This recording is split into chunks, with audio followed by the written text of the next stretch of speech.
नमस्कार, स्वागत है आप सबका आयोन भारत बिहार झारखंड पर। मैं हूं आपके साथ तनीषा भारद्वाज। कहते तो थे जनसुराज लाएंगे, जाति जाति करने वालों की राजनीति को ठिकाने लगाएंगे।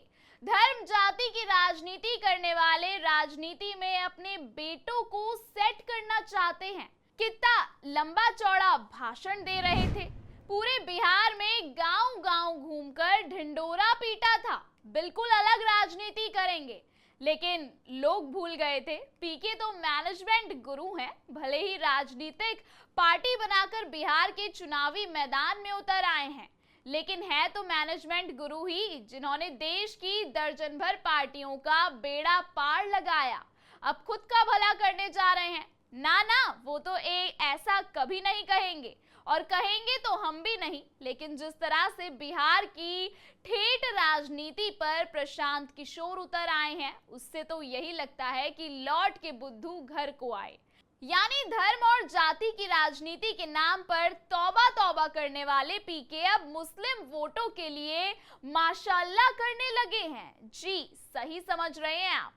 अब पीके की पार्टी जनसुराज मुसलमानों को साधने में जुट गई है। बिहार का बच्चा बदलाव चाहता है, लालू के राज से छुटकारा चाहता है। बिहार में ऐसी व्यवस्था चाहता है कि हम लोगों के लिए शिक्षा हो, रोजगार हो, बिहार के बच्चों का पलायन बंद हो, दूसरे राज्यों में बिहार के बच्चों को मजदूरी न करने जाना पड़े। सब लोग ये चाहते हैं। 30 बरस से विकल्प नहीं होने की वजह से लालू के डर से भाजपा को और भाजपा के डर से लालू को लोग वोट देते थे। अब उनके सामने एक नया सशक्त ईमानदार विकल्प जनसुराज का दिख रहा है। इसीलिए आप देख रहे हैं कि सारे लोग चाहते हैं कि बिहार में अब नवंबर में नई सरकार बने, जनता का राज कायम। जनसुराज ने मुसलमानों का नब्ज टटोलना शुरू कर दिया है।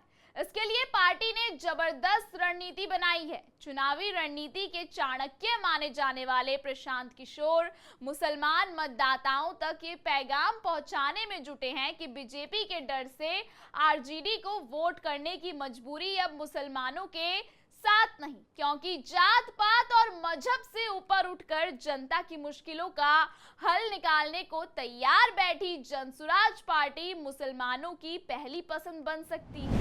30 बरस से विकल्प नहीं होने की वजह से लालू के डर से भाजपा और भाजपा के डर से लालू को वोट देते थे। अब उनके सामने एक नया सशक्त ईमानदार विकल्प सामने दिख रहा है। इसलिए आप देख रहे हैं कि लोग चाहते हैं कि बदलाव हो, नई सरकार बने और जनता का राज कायम हो। नीतीश कुमार के जेडीयू को वोट करने वाले पसमानदा समाज के अलावा मुसलमानों का वोट आमतौर से बिहार में आरजेडी के साथ मजबूती से बंधा रहा है। साल 2020 के विधानसभा चुनावों में राष्ट्रीय जनता दल ने 17 मुसलमान उम्मीदवार मैदान में उतारे थे, जिनमें से केवल 8 को कामयाबी हासिल हुई, जबकि 2015 में आरजेडी के 11 मुस्लिम विधायक थे। वहीं 2020 कांग्रेस ने अपने 70 सीटों में से 10 मुस्लिम प्रत्याशी मैदान में उतारे थे, जिनमें से केवल 4 ही जीत पाए। 2015 की बात करें तो कांग्रेस के 6 मुस्लिम उम्मीदवारों को जीत मिली थी। अब प्रशांत की पार्टी जनसुराज मुसलमानों को ज्यादा सीटों पर चुनाव लड़वाने का वादा कर रही है, ताकि विधानसभा में उनकी नुमाइंदगी बढ़ सके। जनसुराज ने मुसलमानों को 2025 के विधानसभा चुनावों में 40 सीटों पर उनके उम्मीदवारों को उतारने का भरोसा दिलाया है। जनसुराज से बहुत उम्मीद है मुसलमानों को, क्योंकि उनको उम्मीद है कि हम आएंगे तो बहुत अच्छा काम करेंगे, मुसलमानों को भी बढ़ावा देंगे।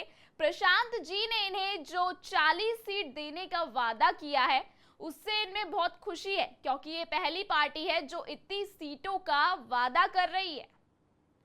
आमतौर पर बिहार का पसमानदा मुस्लिम समाज नीतीश कुमार के साथ खड़ा रहा है, लेकिन उनकी नुमाइंदगी विधानसभा में नहीं है, क्योंकि जेडीयू ने 2020 में जो 11 मुस्लिम प्रत्याशियों को मैदान में उतारा था, उनमें से कोई भी नहीं जीत सका। जबकि 2015 के चुनाव में जेडीयू के टिकट पर 5 मुस्लिम विधायकों ने जीत हासिल की थी। माना जा रहा है कि नीतीश से मोहभंग के बाद मुसलमानों का ये वर्ग जनसुराज का दामन थाम सकता है। बहरहाल बिहार में करीब 16% मुस्लिम मतदाता हैं और बिहार की 243 विधानसभा सीटों में से 47 सीटें ऐसी हैं जहां मुस्लिम वोटर अहम भूमिका अदा करते हैं। इन इलाकों में मुस्लिम आबादी 20 से 40% या इससे भी अधिक है। बिहार की 11 सीटें ऐसी है जहां 40% से ज्यादा मुस्लिम मतदाता हैं और 7 सीटों पर 30% से ज्यादा हैं। इसके अलावा 29 विधानसभा सीटों पर 20 से 30% के बीच मुसलमान मतदाता है। इसके बावजूद बिहार में 10% से ज्यादा कभी भी मुस्लिम जीतकर विधानसभा नहीं पहुंचे हैं। प्रशांत किशोर ने इसी मुद्दे पर अक़लियत की कमजोर नब्ज दबा दी है। देखना दिलचस्प होगा कि उनकी यह रणनीति कितनी कारगर होती है। इस खबर पर आप क्या राय रखते हैं, कमेंट सेक्शन में हमें जरूर बताइएगा। आयन भारत बिहार झारखंड को सब्सक्राइब करना ना भूलें। बिहार और झारखंड की तमाम बड़ी खबरों को लगातार देखने के लिए बने रहिए आयन भारत बिहार झारखंड के साथ।